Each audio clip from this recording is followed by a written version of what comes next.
Bullion మార్కెట్లో బంగారం వెండికి ఎప్పుడూ డిమాండ్ ఉంటుంది. అంతర్జాతీయంగా జరుగుతున్న పరిణామాల ప్రకారం పసిడి వెండి ధరల్లో ప్రతిరోజు మార్పులు చేర్పులు జరుగుతూ ఉంటాయి. ఒక్కోసారి ధరలు తగ్గితే మరికొన్నిసార్లు పెరుగుతూ ఉంటాయి. అయితే గత కొంతకాలంగా బంగారం వెండి ధరలు పరుగులు పెడుతున్నాయి. ప్రస్తుతానికి బంగారం ధర 82,000 దాటేసింది.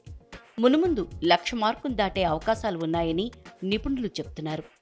మధ్యతరగతి ప్రజలు పసిడి కొనటం ఇక కలేనా? అసలు గోల్డ్ రేట్లు అమాంతం పెరగడానికి కారణాలేంటి? స్థిరంగా ఉన్న బంగారం ధర ఒక్కసారిగా పెరిగిపోయింది. అయితే పసిడి ధర పెరగటానికి చాలా కారణాలు కనిపిస్తున్నాయి. డొనాల్డ్ ట్రంప్ అమెరికా అధ్యక్ష బాధ్యతలు చేపట్టాక పసిడి ధర తగ్గుతుందని అందరూ భావించారు. కానీ సీన్ రివర్స్ అయింది. ట్రంప్ రాగానే పాలసీలు మార్చడంతో గ్లోబల్ ఇన్వెస్టర్లలో గందరగోళం నెలకొంది. స్టాక్ మార్కెట్లో తమ పెట్టుబడులను వెనక్కి తీసుకుంటున్నారు. ఆ మొత్తాన్ని బంగారం కొనుగోళ్ల వైపు మళ్లిస్తున్నారు.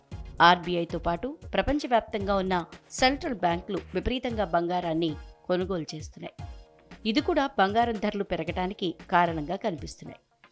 యుద్ధ భయాలు కూడా గోల్డ్ రేట్లపై ప్రభావం చూపిస్తున్నాయి. చాలా మంది స్టాక్ మార్కెట్లు అంత సేఫ్ కాదన్న అంచనాతో ఉన్నారు. దీంతో బంగారంపైనే భారీగా ఇన్వెస్ట్ చేస్తున్నారు.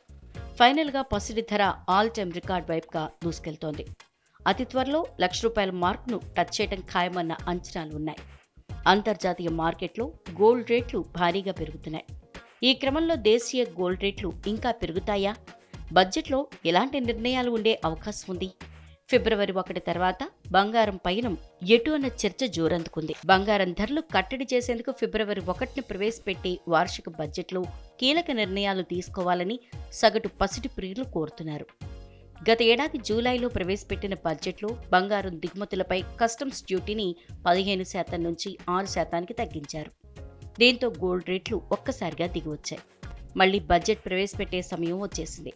ఈ క్రమంలో మరోసారి సుంకాలు తగ్గించి బంగారం ధరల పెరుగుదలని కట్టడి చేయాలని ప్రజలు ఆశిస్తున్నారు. జూలై 2024లో బంగారం దిగుమతులపై సుంకాలు తగ్గించడంతో ఆ తర్వాతి నెల ఆగస్టు 2024లో బంగారం దిగుమతులు 104% పెరిగాయి. బంగారం రేట్లు పెరిగేందుకు కస్టమ్స్ డ్యూటీ పెంచడం ఒకటే కారణం కాదని నిపుణులు చెబుతున్నారు. బడ్జెట్లో ప్రభుత్వం సుంకాలు పెంచకపోయినా దేశీయంగా బంగారం ధరలు మరింత పెరిగే అవకాశాలు ఉన్నాయంటున్నారు. ఇందుకు యుద్ధ భయాలు, అంతర్జాతీయ మార్కెట్లో గోల్డ్ రేట్లు, అమెరికా కొత్త ప్రభుత్వ నిర్ణయాలు, డాలర్ విలువ లాంటి అంశాలు కారణమవుతాయని చెబుతున్నారు. ఫైనల్గా పసిడి ధర సామాన్యుడికి అందనంత దూరంలో ఉండటం ఖాయంగా కనిపిస్తోంది.